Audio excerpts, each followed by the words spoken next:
वर्धा जिल्ह्यातील युवक युवती यांना निशुल्क रोजगार मिळवून देणारी तसेच दिव्यांग बांधवांना सुद्धा रोजगार उपलब्ध करून देणारी नाशिक जनशक्ती संघटनेच्या वतीने 15 सप्टेंबर रोजी रोजगार मेळाव्याचे आयोजन करण्यात आले। वर्धा जिल्ह्यात उद्योगधंदे नसल्यामुळे आपल्या जिल्ह्यातील शिकलेल्या युवक युवतीने नोकरीसाठी आमदार खासदारांकडे भुरटे नेते यांच्या मागे फिरावे लागते। तसेच प्रसंगी नोकरी लावून देतो म्हणून पैसे सुद्धा वसूल केले जाते। ही बाब लक्षात घेऊन साहसित जनशक्ती संघटनेचे अध्यक्ष रवींद्र भाऊ कोटबकार तसेच अर्धांगिनी सौ रेणुका रवींद्र कोटबकार, माजी सरपंच कुटुंबा तथा संचालक कृषी उत्पन्न बाजार समिती सेलू या दाम्पत्याने नामांकित 35 कंपनीच्या HR यांच्याशी संपर्क साधून त्यांना या ठिकाणी आमंत्रण करून वर्धा जिल्ह्यातील 35,000 युवक युवतींना या ठिकाणी रोजगार उपलब्ध करून देण्याचा संकल्प त्यांनी केला आहे। यापूर्वी सुद्धा दिनांक 2 जानेवारी 2024 रोजी रोजगार मेळावा घेऊन 2000 युवक युवतींना रोजगार उपलब्ध करून देण्यात आला होता।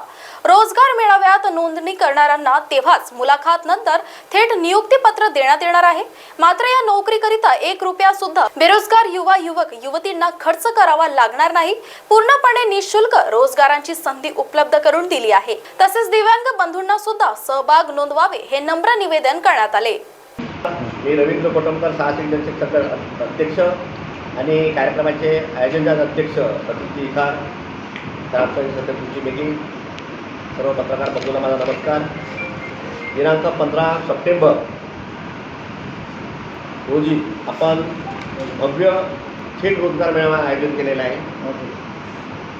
अनेक युवक युवती शिकलेले आहे, परंतु त्यांना रोजगारासाठी वारंवार दारादार फिरायला लागते किंवा त्यांना मार्गदर्शन भेटत नाही की कुठे रोजगार उपलब्ध आहे।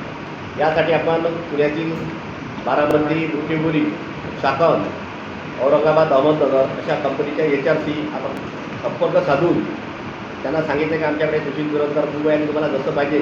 मागच्या वेळेला आपण रोजगार मेळावा घेतला होता, त्यावेळेस आपल्याला कृषीची कंपनी असल्यामुळे अनेक पोरं वापस गेले। मागच्या डिफार्मचे नव्हते, डिफार्मवाली कंपनी बोलवली, आपण नर्सिंगचे नव्हते म्हणून नर्सिंगचं दवाखान्याचे बोलवले।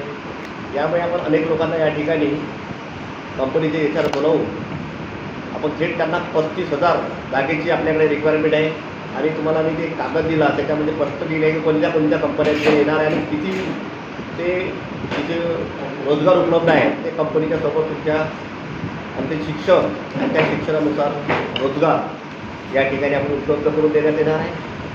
आणि कोणत्याही मुलाकडून आपण 1 रुपयासुद्धा वर्गणी घेणार नाही। हा सगळं रोजगार मेळावा हा निःशुल्क आहे आणि या रोजगार मेळाव्याला जास्तीत जास्त लोकांपर्यंत पोहोचवा की जे त्यांना खरोखर रोजगाराची आवश्यकता आहे असे युवक युवती आणि 5वी वर्गापासून तर वयाच्या 40 असेल, 45 असेल, सेक्युरिटीचं असेल, त्यांनासुद्धा या ठिकाणी मोठ्या प्रमाणात रोजगार मिळणार आहे। आणि वर्धा जिल्ह्यातील 35,000 युवक युवतींना आपण रोजगार देण्याचा मानस या ठिकाणी साहसिक जनशक्ती संघटनेच्या वतीनं केलेला आहे। महाराष्ट्र TV 24 साठी संतोष देशमुख, वर्धा। सुखी संसाराला हवं असतं हक्काचं एक घर, कुटुंबाला सुरक्षा आणि मायेची ऊब देणारं, आयुष्यात आनंदाचे रंग भरणारं। प्रत्येकाचं हे स्वप्न पूर्ण होण्यासाठी केंद्र आणि राज्य सरकार हातात हात घालून कार्यरत आहेत। ग्रामीण भागातील बेघर अथवा कच्चे घर असलेल्या लाखो कुटुंबांना हक्काचं पक्कं घर बांधण्यासाठी निधी उपलब्ध करून दिला जातो आहे। त्यासाठी प्रधानमंत्री आवास योजनेसह रमाई, शबरी, पारधी, आदिम, अटल बांधकाम, पुण्यश्लोक अहिल्यादेवी होळकर, PM जनमन व यशवंतराव चव्हाण मुक्त वसाहत योजना या योजनांबरोबरच अमृत महाआवास अभियान देखील राबवले जात आहे। गोरगरिबांना घरासाठी स्वतःची जमीन घेण्यासाठी पंडित दीनदयाळ उपाध्याय घरकुल जागा खरेदी अर्थसहाय्य योजनेतून सहाय्य दिले जात आहे। शासनाने आजवर 7 लाखांहून अधिक घरे बांधलेली असून लवकरच 10 लाख घरे पूर्ण करण्याचे ध्येय आहे। ग्रामीण गृहनिर्माण योजना, महाआवास अभियान, निर्धार ग्रामीण विकासाचा, महाराष्ट्राच्या उन्नतीचा, ग्रामविकास व पंचायत राज विभाग, महाराष्ट्र शासन।